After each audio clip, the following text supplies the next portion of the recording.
So, good evening and welcome everyone. Wherever you are, in whichever time zone, it may be good morning, good afternoon, you are most welcome. My name is Peter Boyu and I'm one of the founders of the Invest in Peace initiative. And personally, I have been involved in working for peace since about the late 70s, be it as a CEO or promoting peace in the streets since over 40 years. Always the focus has been on the fact that peace is a personal experience and as well as a fundamental right and necessity for each one of us human beings. With me here today, I have Stephen Hinton and Rishabh Khanna, both co-founders of the Invest in Peace initiative. And before they will introduce themselves in a second, I want to say that inspired by this multi-layered background that we have combined here, the idea of Invest in Peace came about at the beginning as a very small vision, maybe. 1.5 years ago, Stephen Hinton and me agreed that we obviously saw the same necessity. And so we started it because I guess we wanted to help shifting the fundamental idea of our paradigms. Possibly today, you will see a new perspective on the horizon, how you can invest in peace personally and as your organization or your business. You can maybe also see that we need to involve corporations and businesses in the work of peace. Why? Because we cannot continue in the direction we are moving as a global society at the moment. We have to make a change, a rather big change, I think, because it's at the core of our understanding of business. Well, before I hand over to Stephen to introduce himself, I just want to thank you for coming online today with us. We will have, I guess, a very interesting and hopefully inspiring time. Stephen, please. Hi. As Peter said, I'm one of the three founders of Invest in Peace, and I have a background both with peace work and also a CEO of a sustainable water company. What I'll be focusing on today is a bit about how businesses can help peace as part of the Invest in Peace initiative. So I'd like to hand over to our third founder, Rishabh.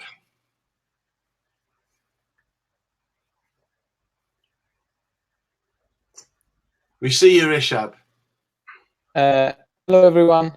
I'm Rishabh here, also one of the co-founders of Invest in Peace. Worked a lot with peace and development issues in the last several years. Initially worked on climate change issues as one of the co-founders for the Indian Youth Climate Network, and more recently been working on peace and development issues in East Africa and Somalia, but also with migrants and refugees who've been coming to Sweden.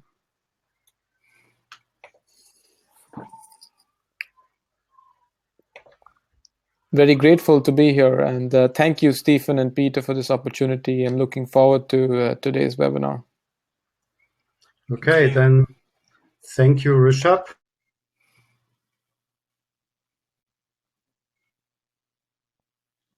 Which is making peace the business of business. We see it as an emerging edge of our understanding. At first, we have a quote of Ralph Waldo Emerson: "The real and lasting victories are those of peace and not those of wars."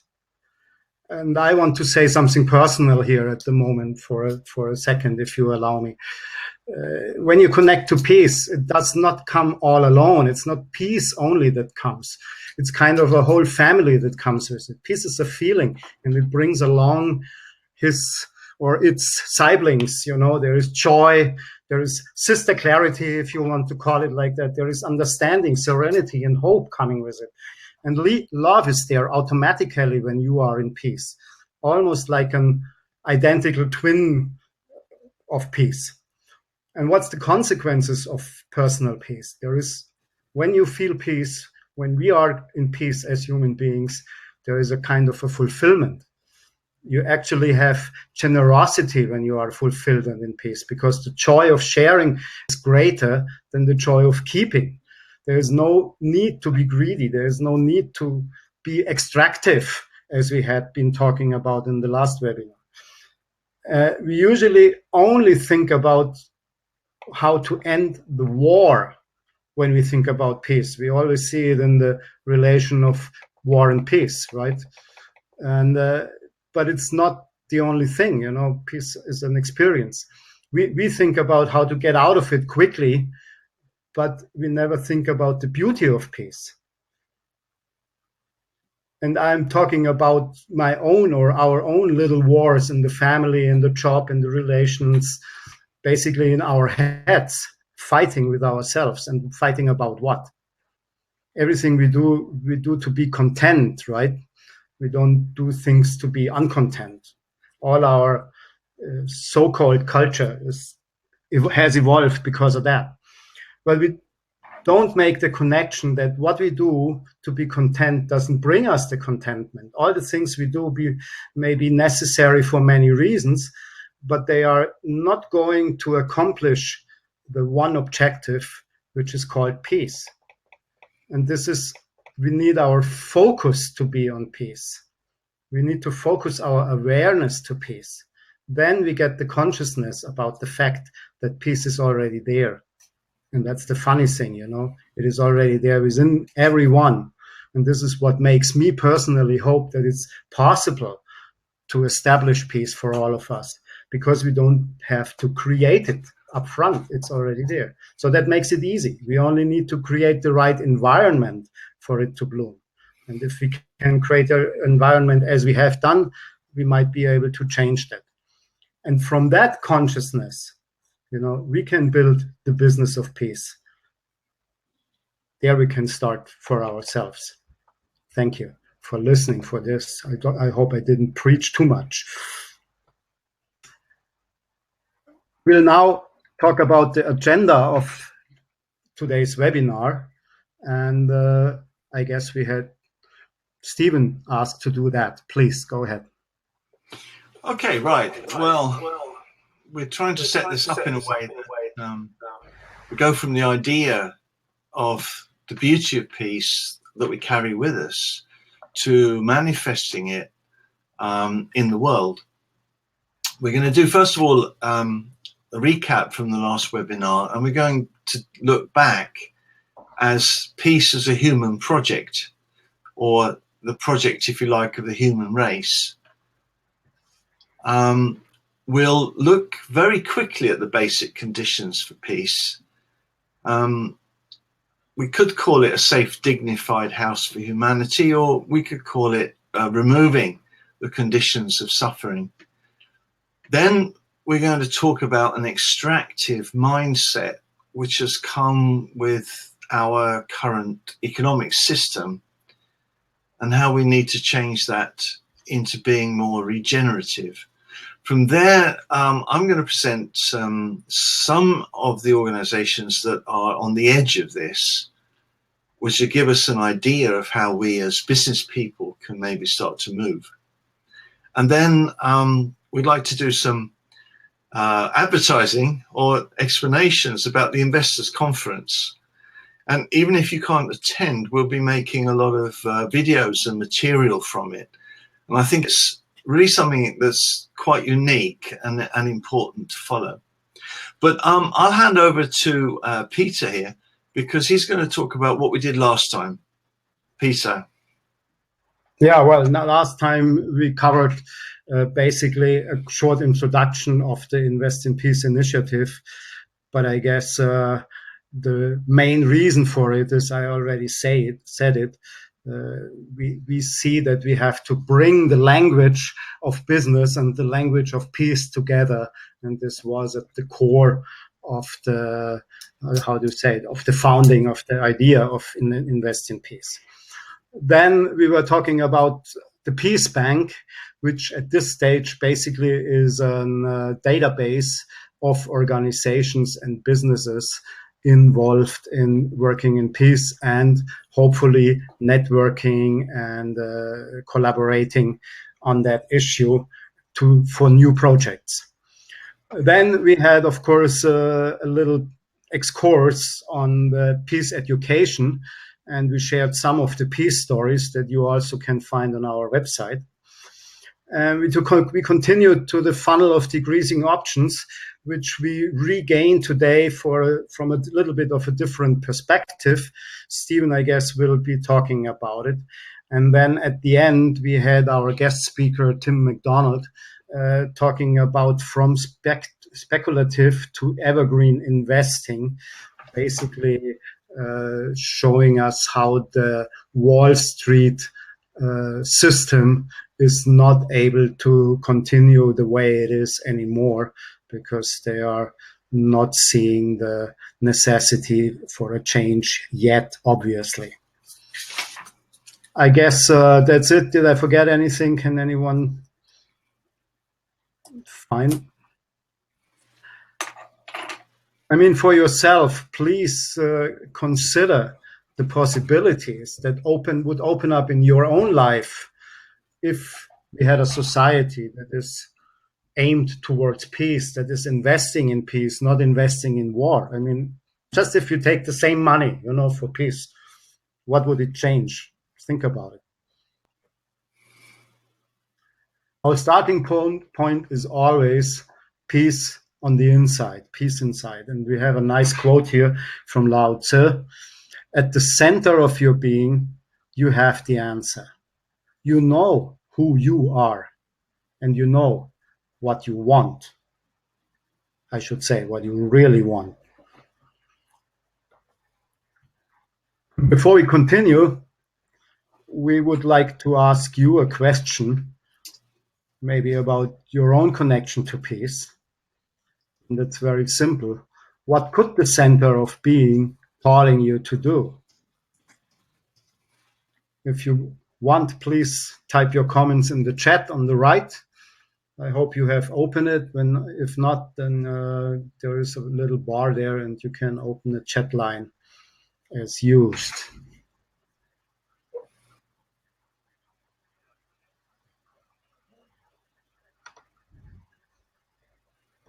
So Mike and Justin said they are intrigued at the idea of the beauty of peace.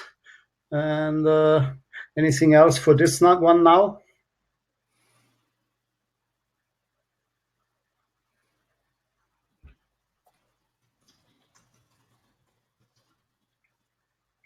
Well, okay. So thank you for that.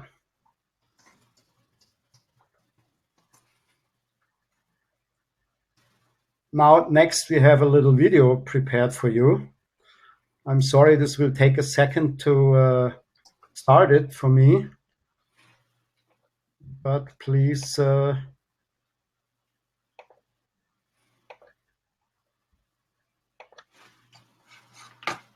Okay.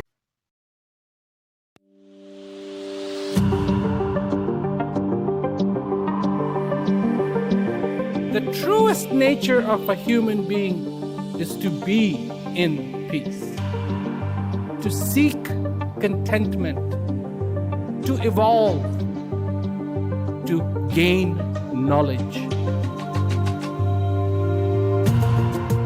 Every single human being on the face of this earth has the fundamental right to feel peace. And the source of peace is in you.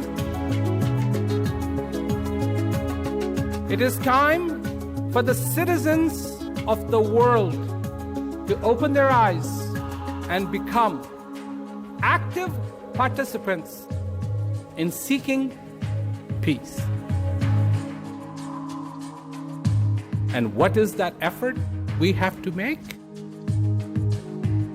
We need to look at ourselves as the source of peace. If we take that approach, then peace will come. There's a place of peace within the heart of every single human being. Choose.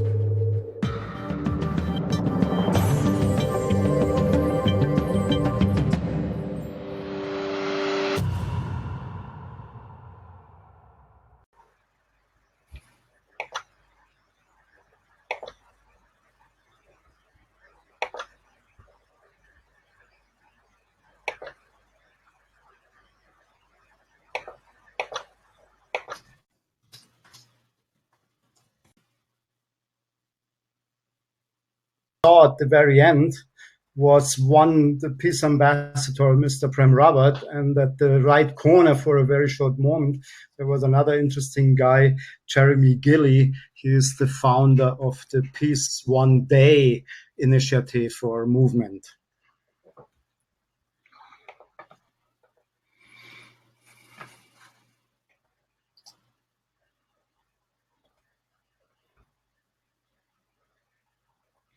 So,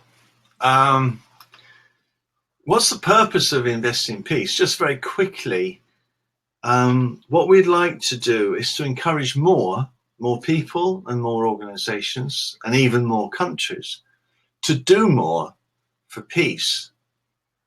And here we take inspiration from Dalai Lama, who says world peace must develop from inner peace. Peace is not the absence of violence, but peace is the manifestation of human compassion.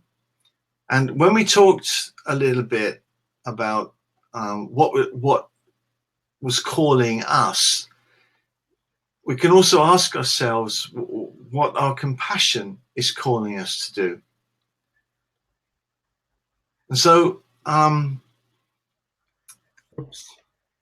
of the things that we have compassion for, of course, is Mother Nature and the earth. And we have this idea that we call the funnel.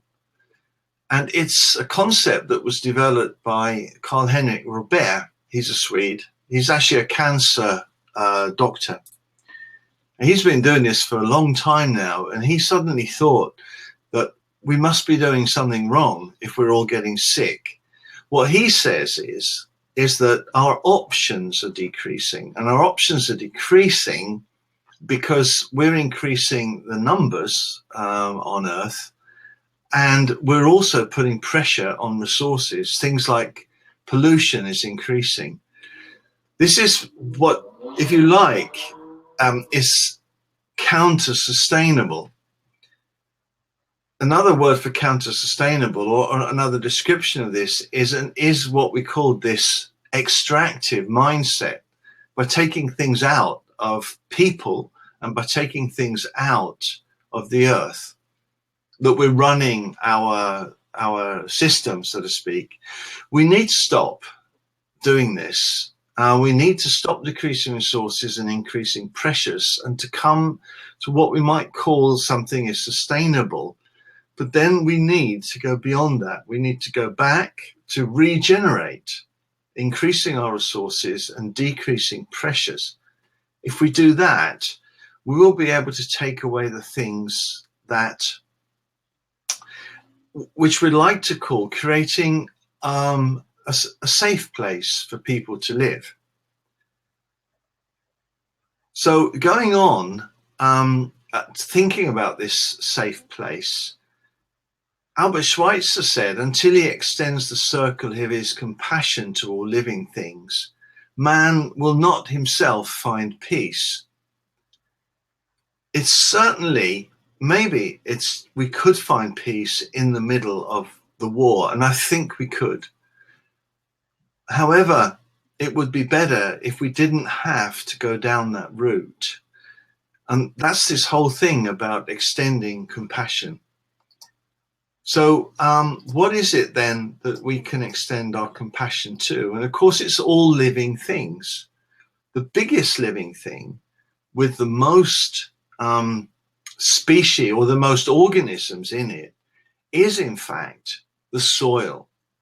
And that's what this next slide shows, is that the soil as a living organism is actually being degraded. Definitely removing our options.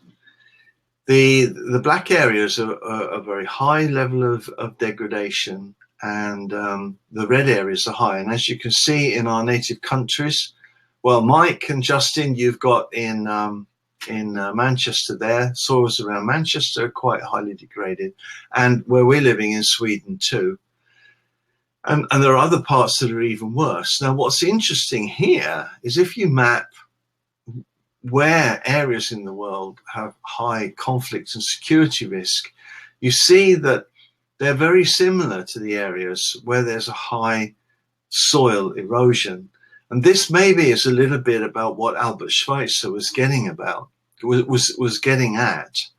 We've looked for scientific studies that connect the two, and there aren't any studies that have been done that can definitely say that the more you degrade soil, the higher the conflict or the risk of conflict and security gets. But I think it's fairly common sense that if we can take care of the soil, then obviously we can get all the benefits from the land, which is food security and fuel and fiber, clothes for our back. From that point of view, we can create a much safer house for humanity. Now, someone who's looked at this a lot is one of the people who's going to be a speaker at our event, John D. Liu. He's actually an ecosystem ambassador for the Common Land Foundation. He first started thinking about soil and ecosystems, but recently he's been looking at wealth and capital and how these things are connected with peace. So I'd like to hand over to Peter, who's going to play the video for you. Yeah, it's just loaded. Hold on a Okay. second.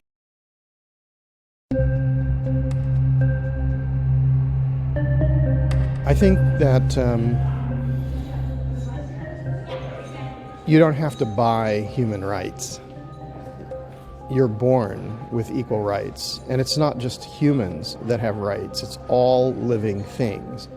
And so to look at the historical inequities or the structures which have been built up over long periods of time and say that they're immutable is not true. What is true is that there are natural laws, and these natural laws create the atmosphere, the hydrological cycle, the soil fertility, and the biodiversity. And this is the basis of life. And ultimately, when you understand this, you realize this is the basis of wealth. So right now, the economic systems that we have are saying that materialism, the accumulation of derivatives, things which are dug up and manufactured and bought and sold, are the basis of wealth. Well, they're not. That's just an accumulation of materialism. It's actually causing enormous poverty for billions of people and degraded landscapes all over the world.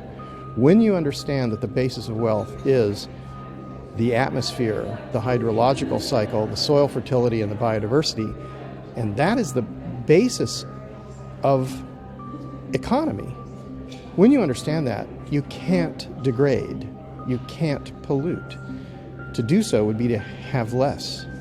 So if we want to have more, we want to have growth, we can no longer have growth in an economy which is based on materialism, because it's impossible to infinitely grow based on finite resources. So this is just a logical construct. It's not an opinion. It's that it's impossible to infinitely grow based on finite resources.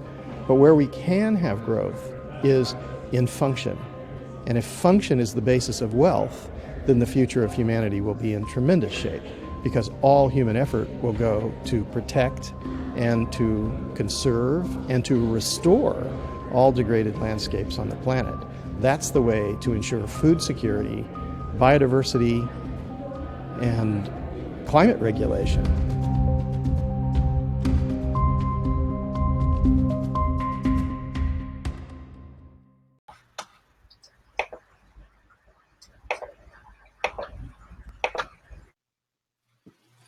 I like that video because John makes it very clear. Interesting. And if you want, you can anytime type any comments or remarks in the chat, please. We will be happy to have them and read them.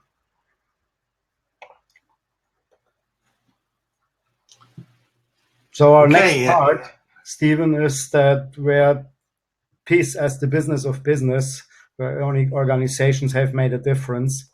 And of course, we have another quote from Mr. Einstein. Stevie, all yours. Yeah, so what we're trying to do is to help with this narrative about what organizations can be doing, because many business leaders are starting to say that their organizations have an emerging evolutionary purpose. The purpose isn't just helping the shareholders get more money, although they have to do that. But every organization, if you like, is part of the human purpose. And when you ask yourself, what is the human purpose? What's the human project? I think all of us can't think of anything more inspiring, and more interesting, and more, like fun and real and all of that than peace. And so I think a lot of business leaders are starting to catch on to this idea that being part of this emerging evolutionary purpose is attracting good employees, it's inspiring people, inspiring customers. We're not there yet, but let's keep this story alive that we can do this. And this is where we come to go beyond success, to think other in terms of value. And this is what John was talking about function. And if we can create our businesses in a way that aren't extractive, but they are regenerative, then we're offering up that function, and then we're creating this extra value for humanity. In fact, the next slide shows in a diagrammatic form what we're talking about. With peace, prosperity comes. Without peace, it's very hard to get prosperity to grow. But one of the precursors of peace is security, this safe house for humanity. Of course, a safe house isn't just these things, but if you can take away suffering, and there are people suffering in this world, even in England, they're suffering. Even in Sweden, we've heard that young children sometimes go hungry because their parents can't afford to feed them properly. And of course, here in Sweden, we've got homeless people. So there is this need to address this fundamental suffering by creating security, food, water, fiber, energy, housing, etc. Now, people doing this with gainful livelihoods is a way to make it happen as part of the economic system. If in my livelihood I can provide this security, then I'm doing a good thing and being part of society in a positive way. But all of this has to be based on land functioning as it's meant to do, on nature functioning as it's meant to do, being fertile. And there's all those questions there around the air, the carbon, and the water cycle, hydrology. So what we want to think of is this mindset of not being extractive, but being regenerative. Yeah, thank you, Mike and Justin. So let's, what I'd like to do is to go through a few examples where organizations have helped in that process. But what I first want to say is, and this is one of the things we've been doing on these webinars, we've been taking quotes from everywhere, because what we want to point out is that what we're saying isn't new. Maybe how we're doing it is new, maybe the technology is new, but the heart of what we're doing is the heart of what it is to be human. And Buddha said this: walk softly upon this earth, giving what you can and taking what you need. And that's maybe one of the answers to the whole thing. And so that's what we're doing. We're looking for examples of what's been done. And there are a few things that we can talk about.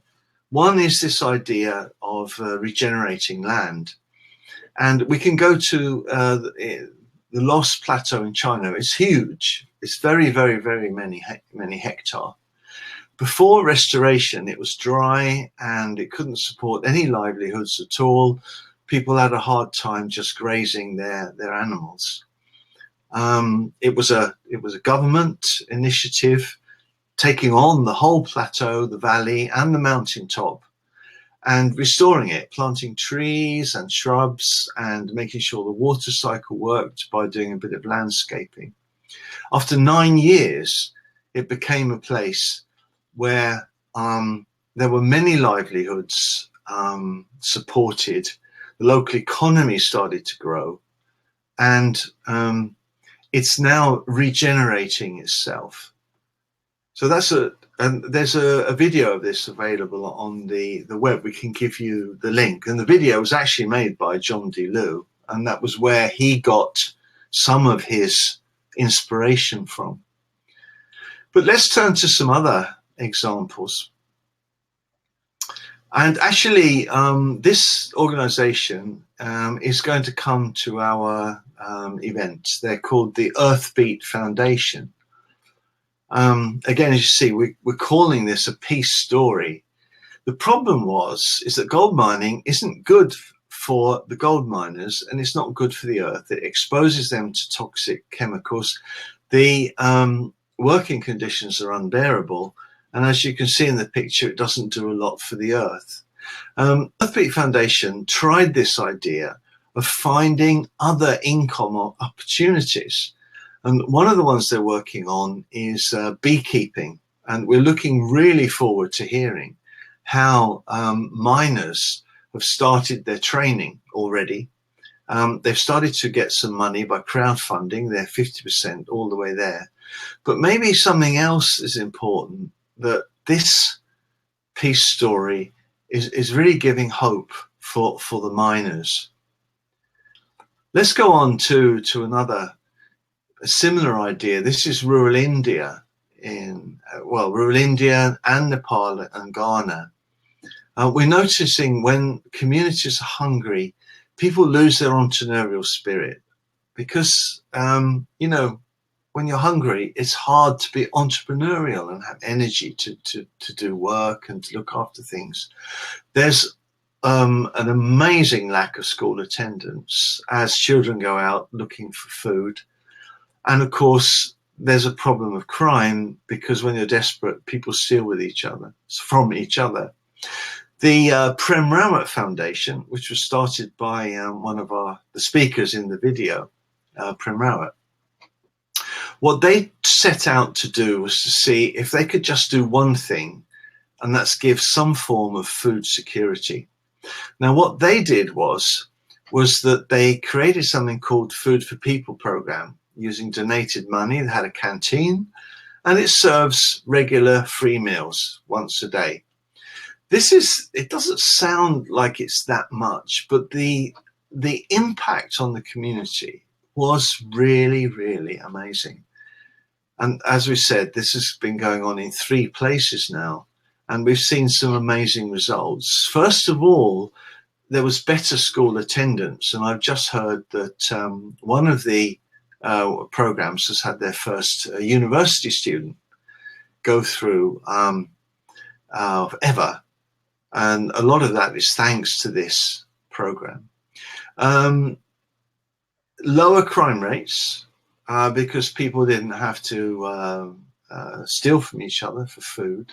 People were healthier, which meant that you could have an improved local economy. Now, there was donated money, but what happened was that the money was used to buy food from local farmers. So the local economy started to improve because farmers had more money and they were able to buy more entrepreneurial services. So here we have a really wonderful example of how just doing one thing can have this positive ripple effect and create this extra value.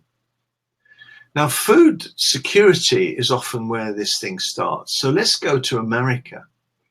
By the way, in America, there are places, they're called food deserts. There are many places in America where you can't actually get any decent food. All you can get is fast food. And in these places, you see a lot of child obesity and a lot of problems in school. Now, part of this, of course, is to do with urban sprawl. And urban sprawl causes a loss of community, and it also creates an environmental impact to food supply. As you know, most people's salads in the US, they come from, or lettuce, they come from California, and there's a really, really high dependence on fossil fuel transport, which in itself is an environmental problem. There's this place called Serenbe, which was a rather large area that was bought by Stephen Marie Nygren, or Nygren, I guess. We say Nygren in Swedish. Now, let me go back to urban sprawl. Urban sprawl is where you have a city and everybody wants their own little house. So what they do is they have a house, they create their houses outside, further and further and further out. The cities aren't planned to be dense and effective, but they're very, the houses are far apart, and this creates in itself a lot of these problems, including loss of community because you don't have a neighborhood. What they tried was, Stephen Marie Nygren said, well, what we need to do is to change the way we develop our cities. What we need to do is to plan our cities around farms. So in the middle of their developments, they've got farms. You see there's an example of a picture here. And then around the outside, they build the houses. Now, what has this resulted in? Well, people have a local market. I mean, they live right next to the farm, so they've got a lot more local food. They've also had noticed that people have a much better feeling of being close to nature and a feeling of living in a more environmental way. Because of this congregation around buying the food, there's been more of a sense of community. And so generally, I think Stephen Marie Nygren have shown that a business can actually create, can help foster community, help foster this food security, and open up this idea that peace and prosperity can be part of the way we plan our cities. I got one more example, and of course I'm collecting them. I think since I collected these, we found a lot more for our Peace Bank. Let's go to Colombia. Colombia is very interesting because, and this was hinted at by in the funnel model too, a lot of farms have falling profitability. The soil is getting degraded. Fossil fuel inputs like fuel and even fertilizers are costing more, and there are environmental challenges with farming and of course environmental rules. So because of this falling profitability, farmers are starting to think differently. And one very inspiring person is Carlos Hernando Molina, a cattle farmer. What he tried was, instead of seeing his farm as being more like a one industry, like being, say, cultivating food or cultivating trees or cultivating or looking after livestock, he decided to do all three at the same time. This is agroforestry. We're going to have some agroforestry experts with us at the conference. So what he tried was doing all of this at the same time, where the one helps the other. Now, he's got twice the milk and meat production per acre because the soil is more productive, thanks partly to the trees. And we can explain how that works a little bit later. They've had reduced carbon emissions from their operations, and they've earned an extra income. So this is just to show how when you go from a regenerative or when you go from an extractive viewpoint to a regenerative viewpoint, there is actually an environmental gain, but there's also an economic gain to be had. So find out more. We've got more peace stories on our website. You can just click on the section about peace stories. Now, all of these are being collected in the Invest in Peace conference. So I'd like to hand over to Rishabh, who's going to talk us through. Rishabh, you're welcome to join us.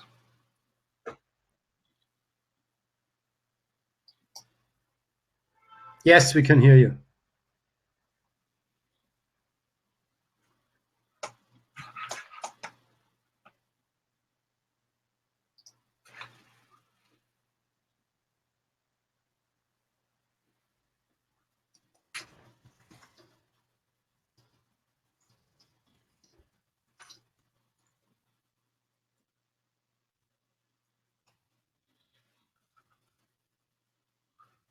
Is Rishabh here on the line?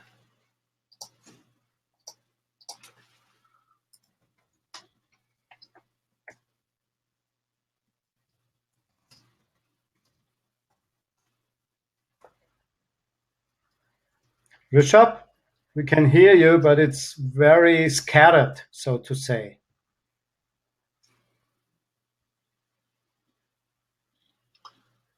Yeah, we seem to be having technical problems with the line in Sweden. Well, I can hear you, Rishabh, but not very well. Speak slow, please.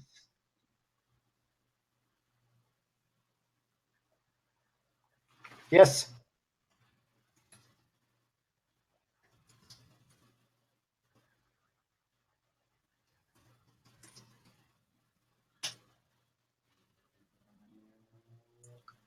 No, we can hear you.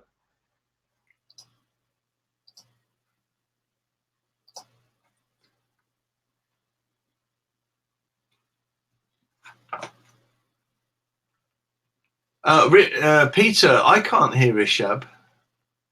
Oh, I see. So then let's ask the other people. Can you hear Rishabh? Please type if you have problems understanding him.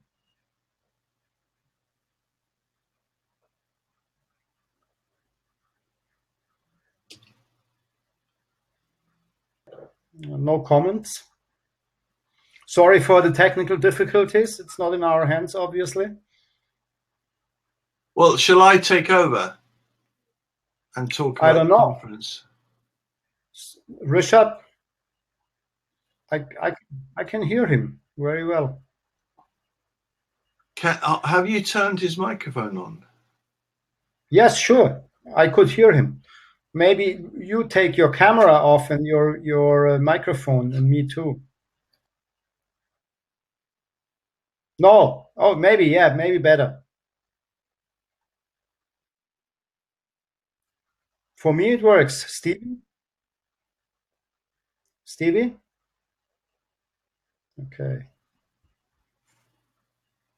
Mike and Justin say they can't hear you either, Rishabh.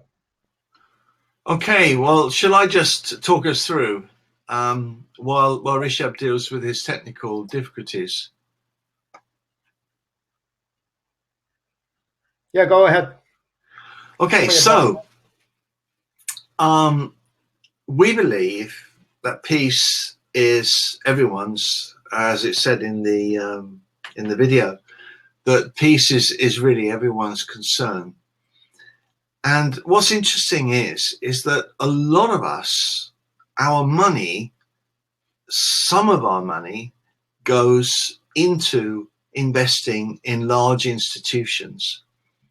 Now, these large institutions are pension funds, and they are insurance, and even local authorities we work with, local authorities that we pay our taxes to, do some of these investments.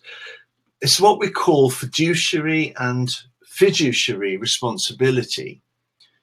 So the purpose of the Investors Conference is to bring together, and it's probably never been done before, or if it has, it hasn't happened very often. We're going to bring together impact investors, and there's a picture there of Charlie, who is probably the person who invented impact investing. There's a picture of Tim McDonald there in the middle, and he was an investment lawyer for Wall Street, and bankers. And we've got several bankers coming. One of those is Michael Acampa. Now we're going to bring those people together with land restorers. We've got John DeLu there, and we've got Sophia from the World Resources Institute, who also support land entrepreneurs. We're going to bring them together with peace activists and peace promoters. Now, these issues are difficult. It's difficult to talk about this, but we need to do it. And maybe by talking, we can find some of the ways that we can work together. So what we're going to do is, first of all, I'd like to talk about some of the themes that we're going to have. Lawrence Bloom, who was pictured there, he's going to talk about why and how we need to change the economic paradigm. William Fanida, he's one of the founders of the Common Land Foundation. They work with land restoration, and they get 4 returns from it. They get the capital return, but they also get an income, and they also get social returns. They break the barriers, breaking down the barrier between the for-profit sector and the not-for-profit sector is what Charlie Kleisner is going to talk about. He basically invented impact investment. The structure of this, or how to do it, Tim McDonald, who was a Wall Street lawyer, is going to talk about how to leave speculation behind and move more to an evergreen investment approach. And I'd just like to say, in the background there is one of the rooms from Co. Maybe we could go back and look at the picture there, Peter. Yeah, that's one of the rooms there. And as you see, Co is high up in the mountains, beautiful conference center, overlooking Lake Geneva. What's interesting about Co is Co has a real history of peace, because it was bought by some Swiss families at the end of the Second World War. And it was a place where the reconciliation between the Germans and the French first started to take place. And it was actually filled with visionaries, with peace visionaries. Later on, we've seen reconciliation between actually the Japanese and the Americans, and they've just carried on in that tradition. So we feel Co is a really great place to have this conversation, because difficult conversations like this, but important, essential, of the human project of peace have been had during the time since the end of the Second World War. Okay, so we're going to have these lectures, presentations, and we're going to have group sessions, but we're going to have some other things too. We're going to have a 360 case study. A 360 case study is a fictive case that we're going to go through, and it's very topical because it's about coal, and it's a fictive case, but we hope it's going to feel really like real life. It's Coal Town is the name of it, and we're going to look at the challenges facing a town going from coal to renewables, maybe to solar, maybe to something else. We've got players and stakeholders represented in this case study, and we're going to be putting people are going to be playing different roles. We're going to have people playing roles of the union, people playing roles of investors, people playing roles of land managers, and people playing roles of technical experts, economic experts, like environmental fiscal reform. And of course, we'll have green technology experts as well. And in this fictive case, we'll be putting a lot of difficult questions. And the idea here is just to help expand understanding of each of these different viewpoints.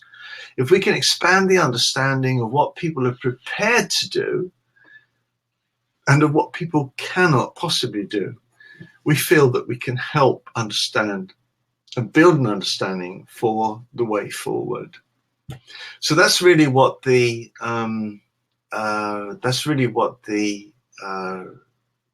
conference is going to be about. Now, we hope to launch a Land and Peace Fund at the conference. Now, what the Land and Peace Fund wants to do is to see land as an asset, and it wants to acquire access to land one way or another. It could be leasing or purchase. On that land, we want to invest in development projects which restore, but bring back the function and bring back human productivity. So these projects would first of all be doing something with the land, and secondly with the products. This productivity would support livelihoods, that would bring water, fibre and fuel security. This would have an impact which give peace. From this peace comes prosperity, where this evergreen return comes, and we go back to our pensions, our insurances, our rates, things we pay in our government. This, we believe, is the way to go from to get a capital return, to get an income, but also to get a positive impact. So that's the idea of the fund, and we'll be launching that at the event, and we'll be asking everyone to help us in any way they can to develop the fund. So there's something else we can do, and that's on the next slide. This is about networking and having informal conversations, maybe making new alliances and getting new insights into how we can work on this together. So that's really all I had to say for today's webinar. I think we've filled it rather well. To find out more, please go to Invest in Peace. There's the link there. On there, we've got some more webinars coming up. We're going to fill our webinars with the results of the conference and more. Do consider the Peace Bank. If you're working for an organization that could be a member of the Peace Bank, please look into joining. If you've got good peace stories, please share them with us. These will be shared via our newsletter. So on our website, you can sign up for the newsletter. The other thing you can do, Mike and Justin, you are very welcome to join us at the conference on the 13th to 15th of July. There are still places available for that. And yeah, and we look forward to meeting and talking with you in future webinars. So before we sign out, we're going to stay for a few minutes to have questions and maybe take up some of the things that came up in the chat. But before we go, people often say, is there anything I can do? There's something all of us could do, and that's we could just entertain the idea that this project of peace is perfectly possible. Just think of the idea. Just even that is one thing that we can do. So I'd like to thank you very much for listening to me. I'll hand over to Peter. Well, yeah, thank you. I guess the questions, first I have to apologize for the technical issues, also with Rishabh. I'm sorry it didn't work out.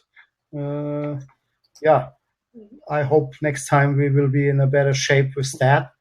And I guess, is there any one of the questions, Stephen, that we need to answer seriously? I'm just looking through the comments, through the chat. And well, I mean, I'd like to thank Mike for reminding us about the Incredible Edible project. I was involved with them. I think there are about 30 towns in England now who are working on food security. And that's just an amazing thing that we could spread all over Earth. And the other thing I'd like to talk about is I'm this just question reading that Mike will be going to the conference. So Mike, since we don't know each other, I'll be looking forward to meeting you there. Sorry. Yeah. And then, of course, there's this whole thing of what to do about psychopaths. But the thing is that what I believe is that, of course, there are a lot of people who are going to try and upset things. And there are a lot of people who are driven by greed.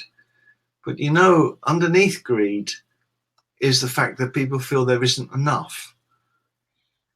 If you feel that there isn't enough in the world, you want more. This is part of the human project. This is where we can turn around to everyone and say, look, there is enough for everyone. Take it easy. You don't need to be greedy. You can have more fun in being generous, because when your cup is full and your cup is overflowing, you yourself will become a lot more generous. So this has many, many aspects about how we are with each other and about how we are with the earth. It seems to me that it's a story that's been with us since, you know, we started talking to each other. And it's really time that we go back to this story and say, this is the story we want to have for humanity. This is the one we want to put our energy after. And this is the one we want to invest in. Yeah, and maybe can I say, in terms of psychopaths, you know, that I have been involved in psychological treatment quite a while also.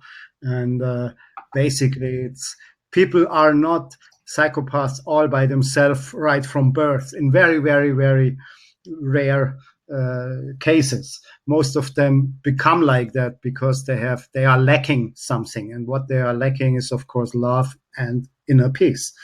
And this is what makes them freak enough and fearful enough. So there is, meanwhile, even in the professional side of psychology, there's a lot of technologies, techniques, so to say, to fix even psychopath behaviors or approaches. And of course, the peace education program that we were introducing before is helping a lot to clarify people on what is real, what is a real need as a human being, and what is maybe just coming from the greed and the feeling of lacking something important. Just to add that, sorry about it. Okay. So this is hope. For me, there's a lot of hope even on that level.